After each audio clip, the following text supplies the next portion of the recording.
Alô?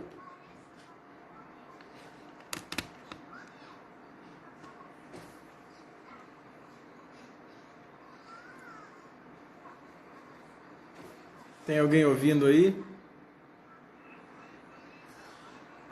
O Wilton tá. Ó.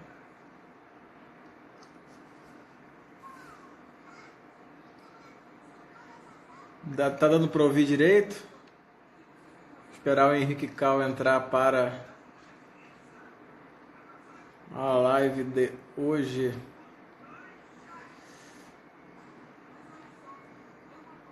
Show. Tá dando som de música no fundo? Porque as crianças estão ouvindo música aqui na sala. Agora só falta o Henrique entrar, né? Obrigado. Luiz Fel, você é um fofo. Então, peraí, cadê o Henrique Cal? O meu neurologista preferido. Depois de outros 5 aí que eu conheço.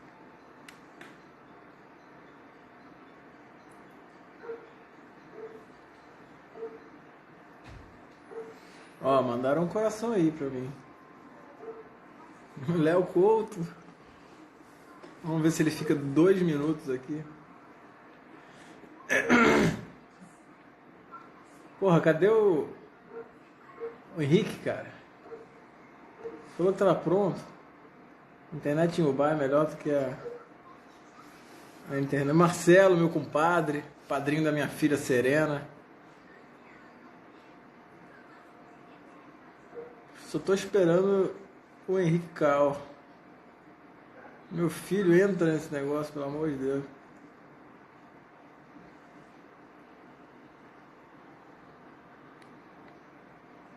Hoje o objetivo é falar sobre... Ah, obrigado, cara. A ideia é falar sobre raciocínio clínico mesmo. Se você tiver alguma sugestão de... Não vou acenar pra você não, Léo. Você tá acenando aí só pra chamar atenção. Então, se tiver alguma ideia e alguma sugestão de mais vídeos sobre raciocínio clínico, quem estiver gostando me manda no direct que eu faço. O objetivo é isso que eu faço. Esse é o meu trabalho. Então, pra mim sempre é um prazer imenso pra ficar falando disso. Hoje o objetivo da live é falar. Essas lives todas estão no YouTube. E o objetivo é falar sobre algumas frases relacionadas à medicina. E hoje é uma frase extremamente clichê, né? Ó, Henrique. Que é a da medicina por amor ou por dinheiro, né?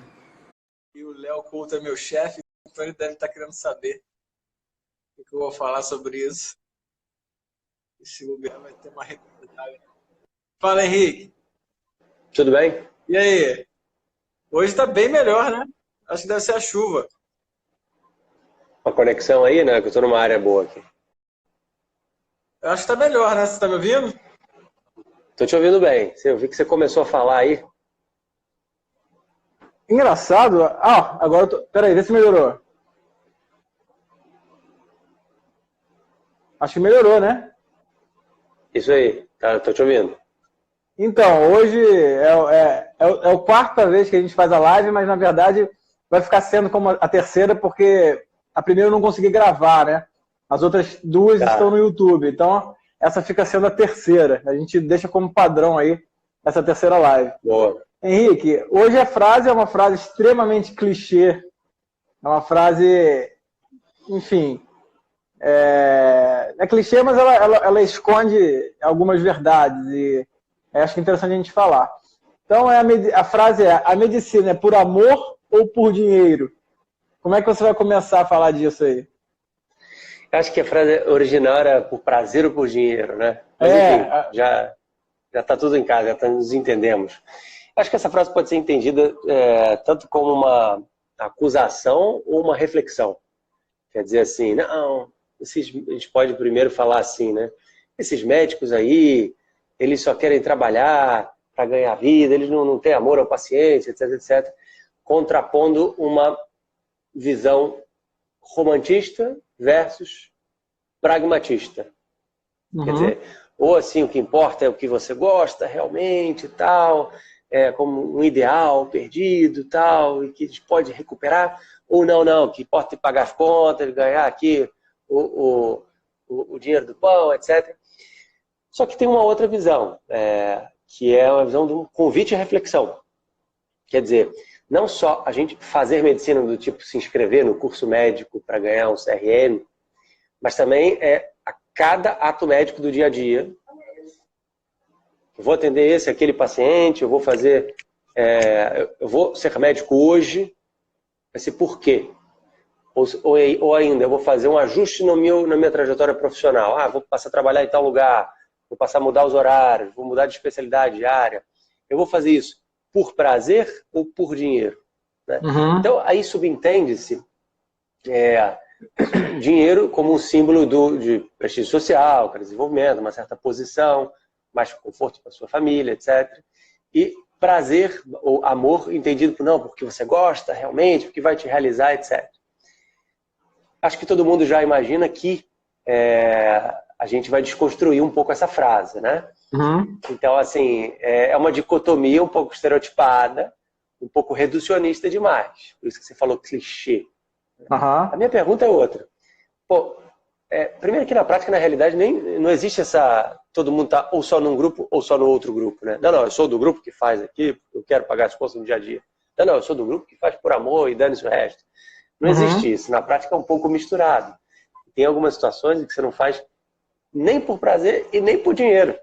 Exatamente. Você faz porque, e aí eu já te passo a bola, você faz porque você sente que você pode fazer, que você está capacitado para aquilo e talvez só você pode fazer aquilo naquele momento, naquela circunstância, com aquela visão, com aquele paciente.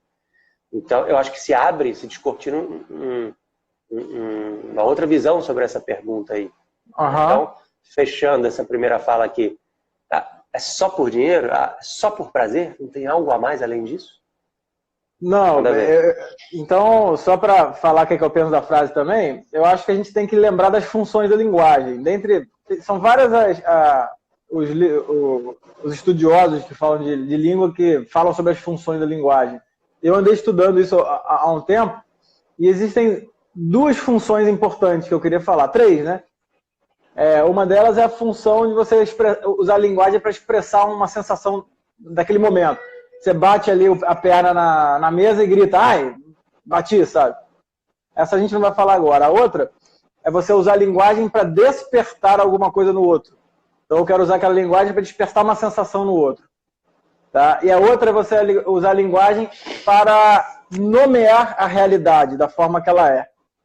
Então, quando você fala a frase por amor ou por prazer, né, ou por dinheiro,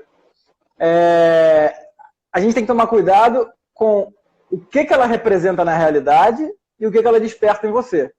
São funções diferentes da linguagem. Quando você pergunta... Eu sempre pergunto para os alunos isso. Numa das primeiras aulas eu boto no quadro. Vocês fazem por amor ou por dinheiro? Alguns alunos se entreolham e a tendência é eles falarem que fazem por amor. Ou seja, na verdade desperta alguma sensação esquisita ali e que é meio feio dizer que você faz as coisas por dinheiro, entre aspas. Tá? Sim. Mas, na realidade, quando você analisa a frase, ela é uma frase, como você disse, ela divide ou por um ou por outro. E ela está muito distante... Dicotomia. Ela está muito distante da realidade concreta. A gente não faz as coisas na nossa vida por amor ou por dinheiro o tempo todo, né?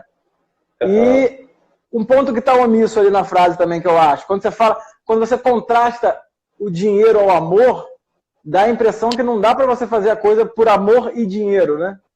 Na verdade, se é por amor, não pode receber. E outra coisa, também é muito digno, e talvez eu não tenha esse dado, mas talvez a maioria das pessoas do mundo, elas fazem as coisas de forma muito digna por dinheiro. Então elas têm que fazer dinheiro para sustentar a casa, para deixar lá a casa dela melhor, para alimentar os filhos. E isso é muito digno. Então, vamos trazer essa frase, por exemplo, uma pessoa que trabalha um mecânico, por exemplo. É claro que ele pode fazer aquilo por dinheiro, sim, aquele é o ofício dele. E vai ter momentos que ele vai amar, lógico, vai gostar, vai ter prazer, né? Então, a primeira coisa para a gente desmistificar... vamos desmistificar essa questão de que fazer algo por dinheiro é um demérito, de forma nenhuma. Você fazer alguma coisa por dinheiro, ela é muito digno, principalmente quando você está fazendo isso por outros, né? Olha que coisa linda. Você tem crianças em casa e você está trazendo para elas o pão, né? O dinheiro. Isso é uma missão, isso é um dever você não está fazendo nada do homem, ilícito, da mulher, né? Não, ao contrário, de forma você não está fazendo alguma. nada ilícito, mas perfeitamente. É quase que uma obrigação se fazer aquilo. Exatamente. Então, eu acho que esse é um ponto interessante da frase. Só que minha filha... Peraí, filho. O que você está fazendo aí? Ela está trocando a cadeira. Eu estou com o pé numa cadeira aqui. As duas cadeiras são exatamente iguais, mas ela quer trocar. E colocar a outra para botar o pé. Obrigado, filho. Você quer aparecer aqui um pouquinho para o tio Henrique ver? Vem cá um pouquinho. Não quer. Então, voltando o fio do raciocínio, para te passar também a bola. Então,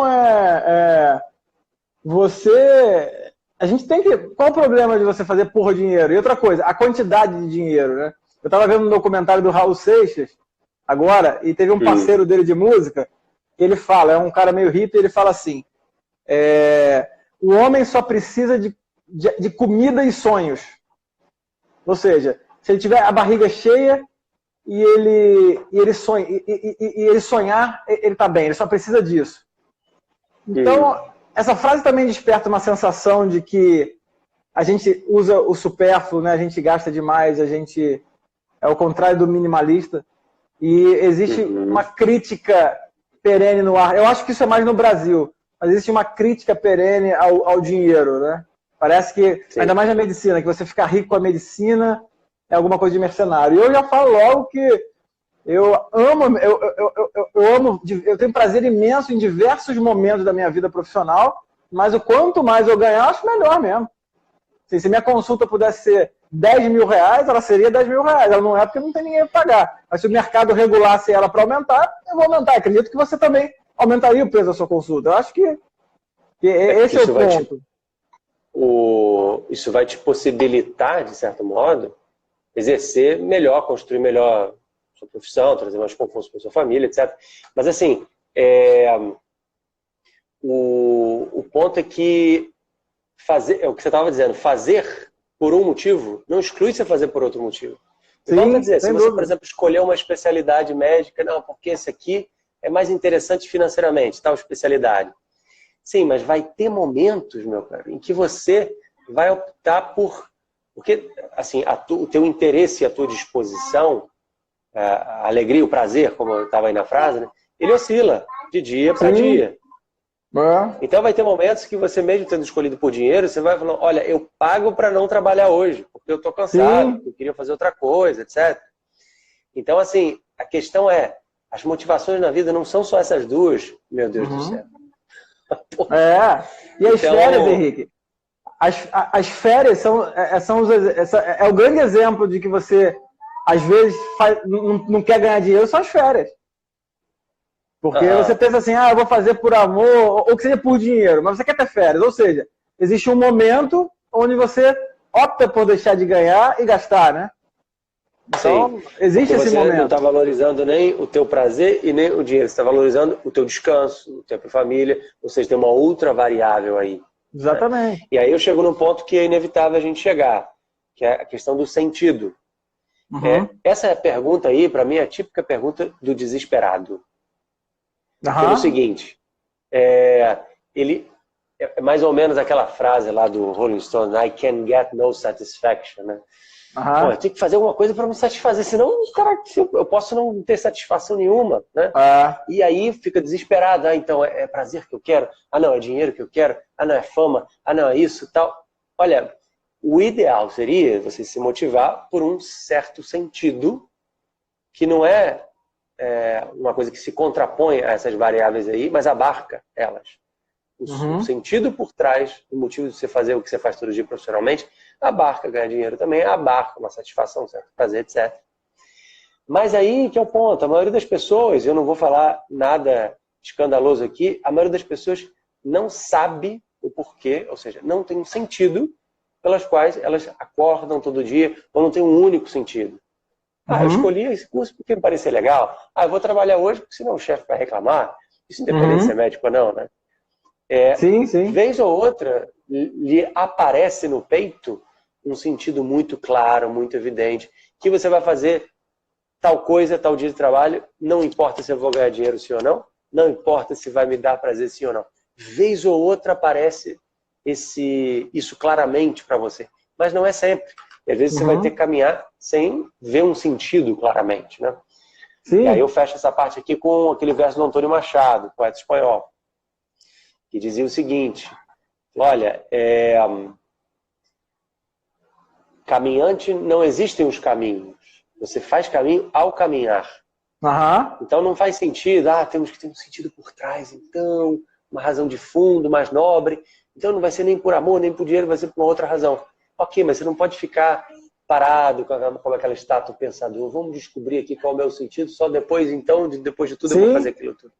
Nosso amigo Ítalo fala bastante isso, né? Que olha, o sentido vai aparecendo à medida que você se esforça, que você ganha habilidade, que você vai se tornando bom naquilo e enxerga, aparece para você na tua frente, com os contornos próprios, o sentido, o motivo pelo qual você fez aquilo ali. Só para complementar isso também, tem a questão do prazer, né? Tem um filme chamado Vanilla Sky, com Tom Cruise. Não sei se você viu esse filme. Lembra antigo isso aí, né? Bem antigo. É um filme muito doido, deve ter uns 15, 20 anos. Chamado Vanilla Sky. E tem um determinado momento lá do filme, eu não entendi esse filme todo até hoje. Eu não sei se ele está sonhando, se ele não está. Mas tem um determinado momento que ele está prestes a ter uma questão de um prazer, acho que um prazer sexual, talvez, não tenho certeza. Mas aí ele fala algo aí ele dá uma definição chamada pleasure delayer, que ele fala que ele não vai ter aquele prazer naquele momento, enfim. E eu fiquei com isso na cabeça. E às vezes é importante a gente lembrar que a sua ação no mundo, ela te dá um prazer como efeito colateral da ação. Às vezes você está ali diante de uma situação que você falou no começo. Às vezes você está no hospital, você está num plantão, você está numa situação da sua vida, ou de férias, sei lá, e acontece um momento onde você pode atuar profissionalmente, usando o conhecimento que você tem, que ali no jogo não está nem o dinheiro e nem o amor, né? Você até vê aquela situação e fala assim, puta merda, tinha que ser isso agora? Tá? Aí você fala assim, eu tenho que ir lá. Aí você vai lá e sabe que você talvez não ganhe nada por aquilo, mas você está no mundo real, você está com a caneta da sua biografia na mão, é você que está ali, é só você que pode fazer. E você se envolve naquela situação e você tem um prazer depois daquilo, né? De repente, depois, quando aquilo acaba, você toma um banho, e às vezes você deixou de ir no seu futebol, deixou de ir no seu cinema, aí você chega em casa e fala assim, eu agi. E aí vem um prazer, que é um efeito colateral disso tudo, que esse prazer, para mim, hoje, ele é maior do que um prazer físico. Eu até brinco assim, eu não quero... Porque a impressão que dá é que o prazer, ele é físico. É você pular de alguma coisa alta, de um bungee jump, você ir numa festa com a música muito legal, ou você... Então você busca o prazer dos sentidos. Mas esse prazer do dever realizado, eu nunca tinha sentido nada disso antes da medicina. Entendeu? E às vezes, depois de uma enrascada danada, eu vou dar um exemplo rápido. Há pouco tempo eu cheguei no hospital, passei na emergência, tinha um paciente com infarto com supra. Tá? E eu vi o eletro, eu nem estava de plantão, mas eu vi, eu falei, quer saber, eu não vou passar esse plantão, não, eu vou resolver a situação. E a relação com o cunhado do paciente estava extremamente difícil. E aí eu pensei, porra, eu já peguei o eletro, eu vi. Eu posso chegar para o plantonista, entregar o eletro na mão e falar, resolve. Mas eu falei assim, quer saber, eu estou aqui, eu vou fazer. Então eu conversei com o cara, eu levei para UTI, eu levei para o cateterismo, aí o cara estava com a DA fechada, passou o stent lá, e eu conversei pra caramba com o cunhado, aquilo me deu um trabalho, porque era um cara que perguntava, no final das contas, me deu um trabalho danado, me deu uma encheção do saco danado, mas uma semana depois eu encontrei com o cara, ele foi no hospital me procurar e me agradecer. Então, assim, essa sensação que você tem quando isso acontece, e a medicina dá isso pra gente, não tem preço, Henrique. Então. Isso esse prazer, você chegar em casa, dormir. No final do ano, às vezes eu lembro dessas cenas que aconteceram. Ontem na academia, um cara chegou pra mim e falou assim, chegou pra mim, pro professor de academia, tá, esse cara aqui salvou minha avó. Entendeu? Talvez na hora ali, eu nem lembro que se eu ganhei alguma coisa com a avó dele, talvez não ganhei nenhuma fortuna. E também não sei se foi tão prazeroso ali. Atender uma idosinha, não sei, entendeu? Então, esse prazer fora dos sentidos físicos, ele é um efeito colateral de você cumprir um dever, né? O que eu diria sobre isso aí? Essa sensação de dever cumprido, vamos dizer, é tão diferente do tal prazer físico que você mencionou que a gente tem que chamar de outro nome.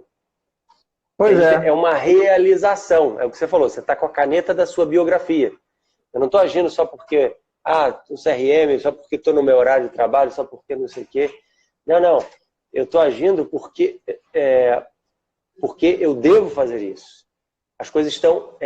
se eu não fizer isso, cara, o mundo meio que vai ter de cabeça para baixo. Se eu fizer isso, as coisas vão estar ordenadas, vão estar sendo feitas como devem ser. Ou seja, não é verdade que dá uma certa alegria, uma certa satisfação a gente vê que as coisas correram como deveriam correr. Não é monotonia, é ao contrário, é conquista. Você conseguiu fazer as coisas como deveriam ser feitas. Eu cumpri isso aqui. E aí eu me permito trazer uma definição aqui. O São Tomás, esse grande filósofo, ele definia a paz, P-A-Z, como o seguinte: não é a ausência de guerra. A paz é a tranquilidade da ordem. Uhum. E é exatamente isso que você está falando. Ordem, às vezes, a gente entende como uma monotonia, uma coisa quadriculada, de tinha às 10h57 e depois às 11h03. Não, ordem não é isso. Ordem é, as coisas estão feitas como deveriam estar sendo feitas. Não tem ninguém faltando, as coisas estão sendo resolvidas, as pessoas estão sendo ajudadas, o mundo está funcionando, a vida está andando para frente. Né? Como deveria ser. Então, quando a gente vê que as coisas estão ordenadas assim, isso traz para a gente uma certa tranquilidade. Então, onde você chamou prazer, eu entendo, é muito diferente de prazer físico, isso se chama paz. Isso se chama realização. Sim. Né? E aí, muitas e muitas vezes, com a medicina, a gente vai encontrar isso aí quando a gente coloca um terceiro elemento nessa equação. É dinheiro, é pragmatismo, tá? Ou então é prazer, é satisfação, é romantismo. Não é nenhum nem outro. Sabe por que não? Porque esses dois se referem a você. E a maioria das situações onde você tem paz, onde você tem esse outro tipo de prazer aí, é quando você se refere a outro. E aí, o terceiro elemento que a gente tem que colocar nessa equação é um certo espírito de serviço. Você vê que o outro foi atendido. É engraçado como antigamente, eu termino aqui, é engraçado como antigamente, até hoje, os hospitais e na academia, na universidade, não é tanto departamento, né? É assim, serviço de neurologia, serviço de clínica médica. Eu sou chefe do serviço. Onde vem essa palavra? Serviço. É porque você presta um serviço com aquela autoridade que você ganhou ao se formar, com anos de habilidade. Você vai prestar um serviço para uma terceira pessoa. Você pode ter realização, sim ou não. Você pode ganhar dinheiro, sim ou não. Mas independente do que você subjetivamente vai sentir, vai ganhar, objetivamente aquela outra pessoa, ou seja, o espírito de serviço para com outra, ela vai estar sendo atendida. Perfeito. E é engraçado porque eu estava lendo um romance ontem e era a discussão entre dois caras do subúrbio do Rio de Janeiro. E a discussão foi interessante porque um sujeito era um poeta, tá?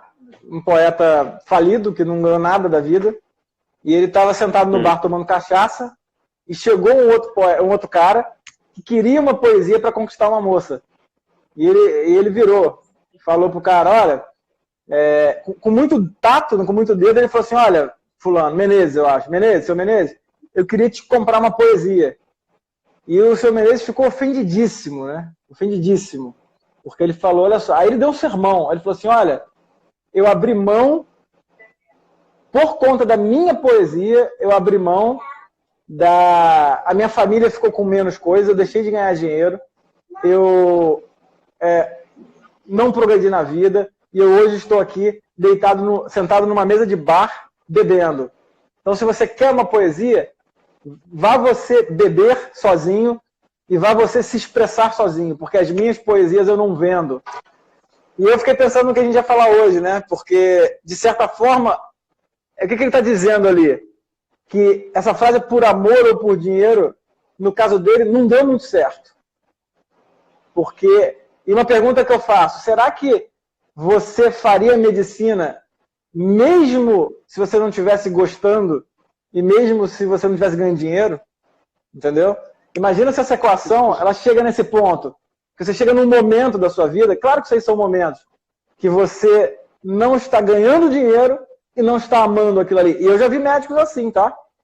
E eu já olhei para médicos assim de plantão à noite, você também, mais velhos que tem que pagar a faculdade de um filho, que eles estão ali, fazendo aquilo ali, nesse caso por dinheiro para o filho, mas enfim, não é por dinheiro para ele, né? Mas que ele não está nem por amor ou por dinheiro. Então, será que você ainda assim faria aquilo? E talvez sim, cara.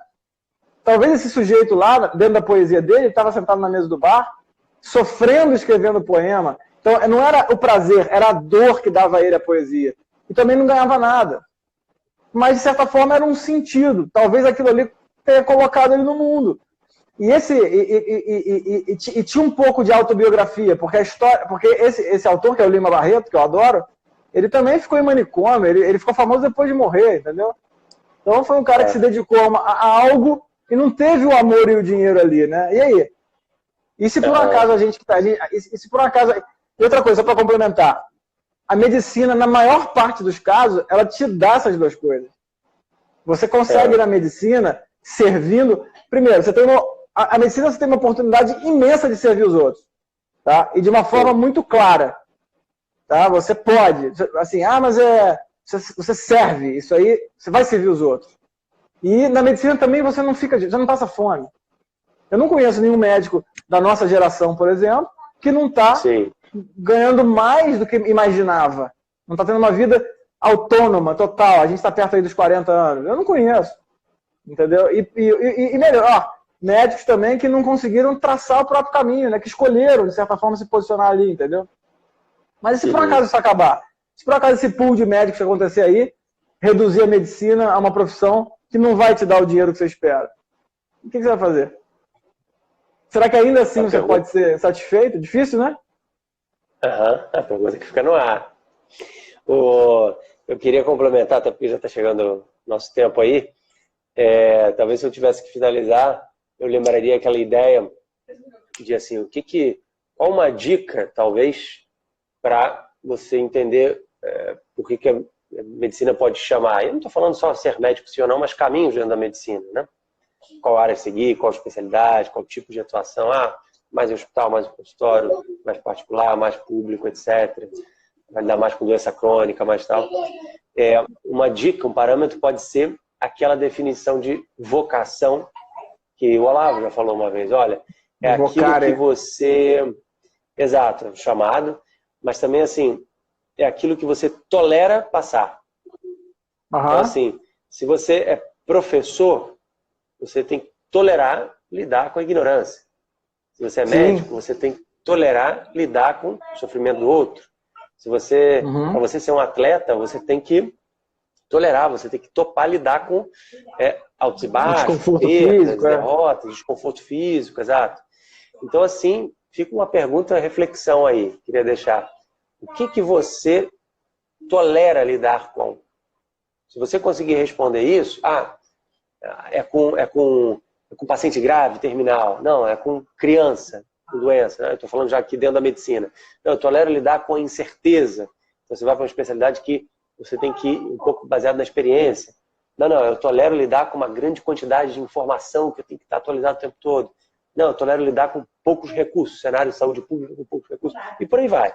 Se você responder essa pergunta, você vai ter uma dica de qual é a sua vocação da medicina e por que você pode estar fazendo aquilo por prazer, por realização, por dinheiro também, mas não só por isso, sim por algo a mais, ou seja, porque eu fui chamado. Sim. E é interessante porque no livro do Milan Kundera, que é A Insustentável Leveza do Ser, que eu sempre falo também, o personagem é o Thomas, que é um médico, e ele fala, no momento do livro, ele faz uma reflexão de que você deve escolher a sua profissão baseado num pacto omisso que existe, que é se você tolera o desconforto que ela te propicia. Aí ele dá o exemplo do dentista. O dentista, ele fala que você tem que escolher a sua profissão se baseando se você tolera a parte ruim dela. Isso, aí ele fala, o dentista, ele abre boca o tempo todo. O médico, ele atende gente doente o tempo todo. E o artista se expõe a pessoas desconhecidas. Então ele fala, será que você tolera isso, se expor? E é interessante, porque esse pacto ele é um pacto omisso, realmente. Você só vai perceber isso quando você estiver caminhando. É o que você falou, o caminho se faz ao caminhar. Você não consegue antever isso. E você publicou no Instagram há pouco tempo uma questão de você tentar se conhecer um pouco melhor. Eu vou pedir para você comentar isso daqui a pouquinho, para a gente finalizar. Para você se conhecer um pouco melhor, você tem que pensar qual é o ponto central dos seus pensamentos ao longo do dia, né? O que você fica pensando? E isso ficou na minha cabeça e eu cheguei a uma conclusão, mais ou menos, que de uns anos para cá, muito do meu tempo é ocupado com o que eu tenho que fazer. Entendeu? O que eu tenho que fazer hoje? Então eu fico com isso na cabeça. Aí depois eu fiquei pensando, cara, será que eu estou sendo muito pragmático? Porque quando a gente é mais novo, a gente fica sonhando, pensando, imaginando. E depois eu pensei, não, pelo contrário, que bom que eu tenho coisa para fazer, né? Então, por exemplo, hoje de manhã eu fui rapidinho para o consultório, dei aula de semiologia, aula prática, corrigi a anamnese, passei visita, depois fiz um monte de coisa. Tive que buscar minha filha para almoçar, porque minha esposa tinha viajado. Depois eu tive que pegar um negócio pro cachorro, uma ração, tal, e fui para a faculdade, fiz um trabalho burocrático, enfim, voltei para casa. Quando você se insere no mundo, né, e a profissão te dá isso, então o estudante ele fica um pouco voando, porque o mundo dele é estudar para uma prova, não tem jeito. Mas abstrato demais. É abstrato, mas quando você se insere no mundo, essa frase amor ou dinheiro, ela some um pouco, tá? Porque eu acho que o estudante pensa muito, né, no prazer, no quanto que vai ganhar. Depois que a sua vida engrena, essa frase ela não ocupa o ponto central da minha vida, pelo menos. Tá? Eu não fico pensando nisso, eu fico pensando no que eu tenho que fazer. E, isso, de modo geral... Um dever, O que eu tenho que fazer hoje? Que seja comprar ração para o meu cachorro, porque se eu não comprar ração, ele vai ficar com fome, eu tenho que fazer isso. Então são coisas pequenas que você vai criando problemas reais. E o Olavo fala disso também, esse é o gancho que eu queria puxar para você. Quando você se preocupa... o bem que faz você se preocupar com problemas reais, né? Por exemplo, dar comida para um cachorro. Eu acho que o animal ele te dá isso também. Você tem um cachorro dentro de casa, se você não der comida e limpá-lo, ele vai ficar sujo com fome. Então, o bem você mora numa casa, você precisa limpar a casa, senão cresce mato. É diferente dos problemas imaginários da nossa cabeça.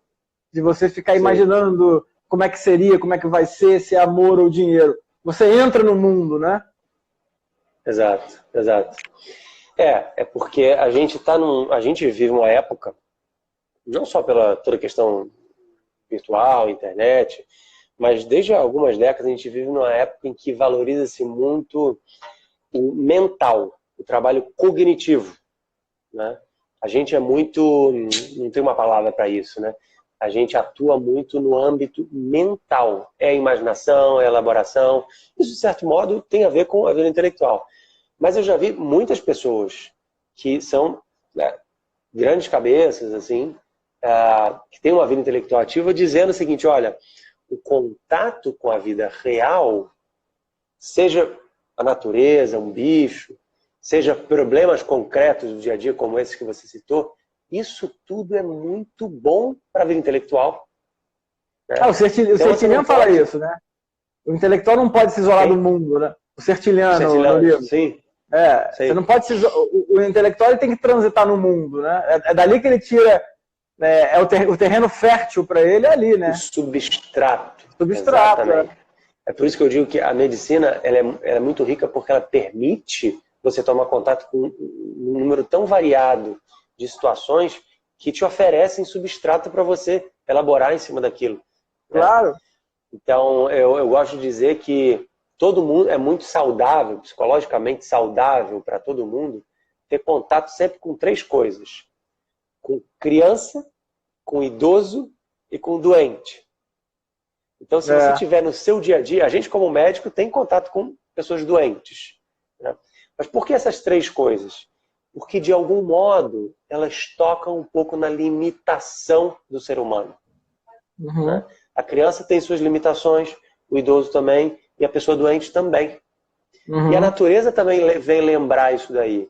Porque a natureza, você está inserido num ambiente em que você não controla as variáveis, em que as coisas podem ser imprevisíveis, incontroláveis, em que o peso de um tronco pode ser maior do que você pensar, que um animal pode ter uma reação diferente do que você imaginava, pode vir um vento diferente, etc. Então, realmente, você fechar-se no mundo urbano, eu vivo aqui no Rio de Janeiro, é muito trânsito, etc, etc. Você tem que ter cuidado para não ficar abstrato demais. Você tem que se forçar, e isso é muito importante para o médico, você tem que se forçar a ter contato com coisas reais. E a gente tem a oportunidade de tocar em gente. Né? Eu vejo muito do que se critica hoje dos rumos da medicina, sem querer mudar de assunto, sem querer me estender, mas muito do que se critica é assim, o médico não está tocando o paciente. Isso é verdade. Só que se critica talvez isso por causa de um outro âmbito, por causa de um mero apego ao que sempre foi. Isso é bom, porque tocar no paciente é uma coisa boa. Você examinar o paciente é fundamental. Mas eu coloco uma outra razão ainda, a importância de você ter contato direto com o paciente. Essa outra razão é o seguinte: você ter contato com o mundo real, concreto. Isso é saudável para você, psicologicamente e intelectualmente. Para finalizar um exemplo, né? Hoje um aluno fez a primeira anamnese da vida dele. E eu acho fantástico quando eu tenho a oportunidade de participar da primeira anamnese de muita gente, né? Então, essa primeira aula de semiologia, ela, para mim, ela é deliciosa. E esse rapaz, ele colheu a anamnese e aí foi o que eu tentei captar do jeito dele, né? Ele estava um pouco nervoso e tal, de colher a anamnese. Ele colheu a anamnese de um paciente que disse para ele o seguinte: olha, eu tomei um suco de caju e vomitei. E depois eu fui pro ar-condicionado e comecei a tremer. E aí eu estava com febre e fui pro hospital. Ele pegou essa narrativa, né, e ficou sem ter a menor noção do que era.